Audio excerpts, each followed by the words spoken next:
Terry, I know you needed a big game out of Syndergaard, and you basically got it. What happened between the first 2 innings and the rest of the game as he settled down? And I think he had 12 in a row and 4 strikeouts in a row at one point.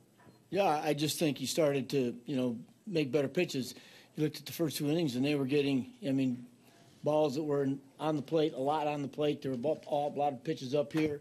He started using his breaking ball, throwing it for strikes, getting ahead in the count with his off-speed stuff. And, I don't think they could just sit on one pitch in the 3rd inning on. He really settled down, but that's where I think he's made a huge advancement from when he first got here, is that his ability to adjust and make pitches and kind of settle into the game a little bit better. And over to the left, Joel. Terry, how close was he? Was he one batter away in the 2nd from getting lifted? And can you take us through your thoughts once it gets the bases loaded in the 6th, sticking with him? Well,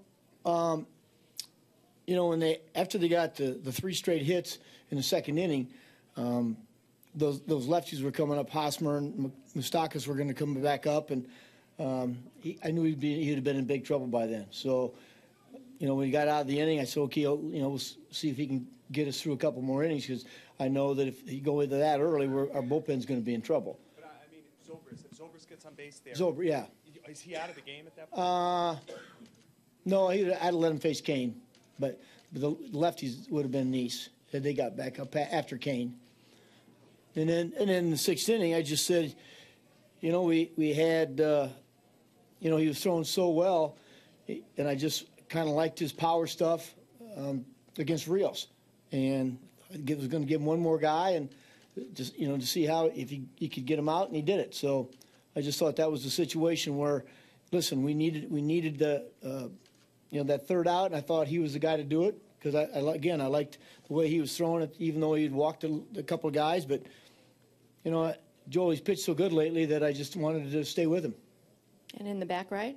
Terry, obviously this wasn't a mathematically elimination game, but how did you view it going in with the history of teams falling behind? Well, sure. I mean, when you get bound 3-0, it's really difficult. So I just thought it was a real big game for us. That's when we set up the rotation, the way Noah had been pitching.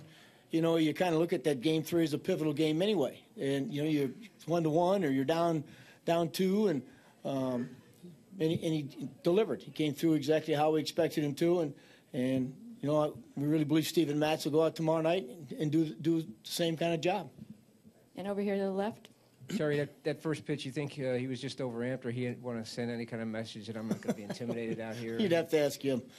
Probably was overamped, because that's the first time I've ever seen him do that, throw a ball over the catcher's head. I've never seen that before. But he might have been a little amped up. I know that, one of the things we've tried to do with the leadoff hitters is try to get the ball in on him a little bit better. And I think Noah wanted to get it in there. I just think he overthrew it. And over here to the right, Ken. Terry, how big were Granderson's contributions offensively and defensively today? They're huge. I mean, both he and David. We're down. They put us ahead. A tremendous catch in right center field. That was a great catch in right center field. But he's just had a phenomenal year for us, and he picks us up when we needed to be picked up, and sometimes he does with a base on balls. But a big hit tonight and a good catch. And over here to the left front, far left. Terry, with the trouble David's been having, hitting and everything, to get that home run at that moment, what does that do for him and the team? Well, it did a lot for both of us.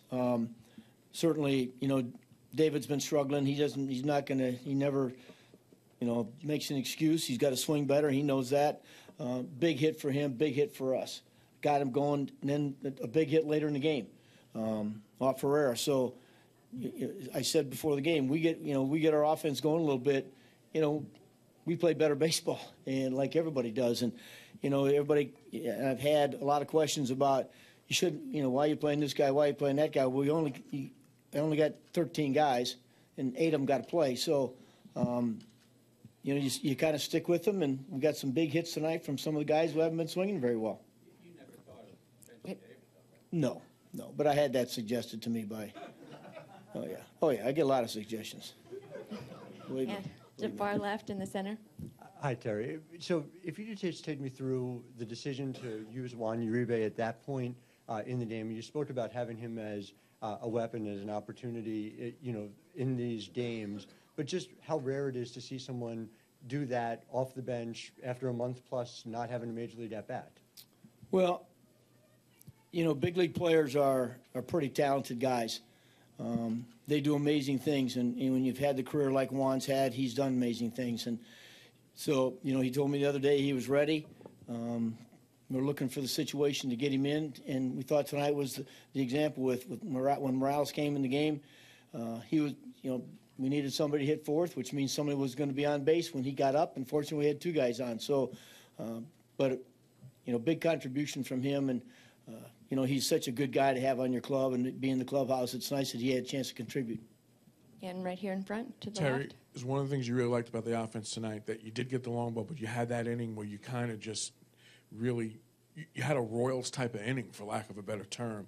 Is that the diversity? Does that really please you about the offense tonight? Well, you know, we live and die with the home runs for sure, there's no question. But you know, when you string hits together as they did in both games against us, you can score runs. And in the World Series, the games you're going to keep it close, or you're going to hopefully break them open with some of those singles. So I thought there were some big hits in the game throughout, and hopefully this is you know, in our park, that our offense gets it going, you know, the next two nights.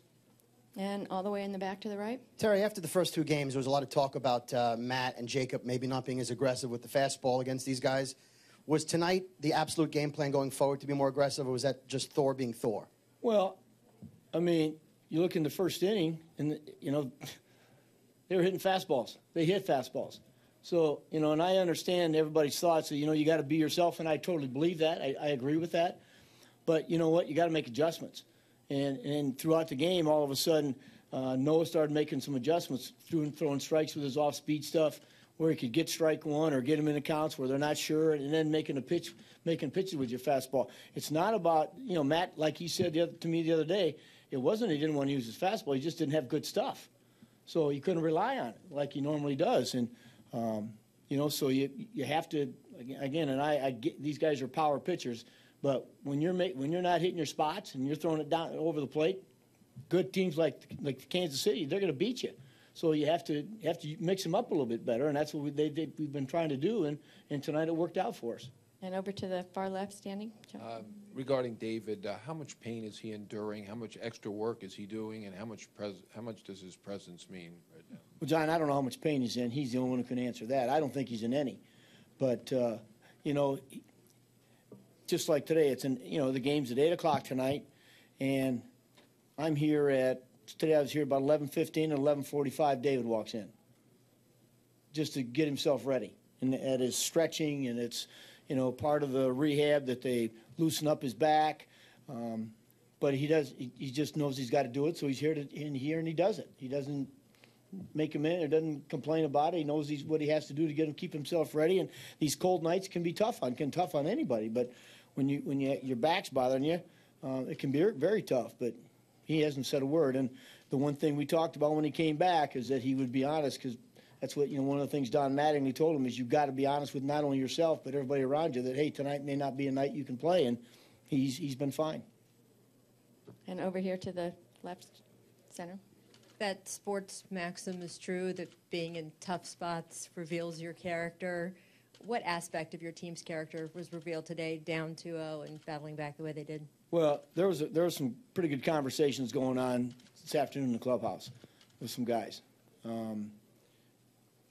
to where this is when we rise up when we got our backs to the wall, and I heard it by 2 or 3 guys, and you know, Michael Kadire told one of the guys, he said, we're going to raise that belt tonight, so we got to get after it, and they just got done doing that inside, so they were ready.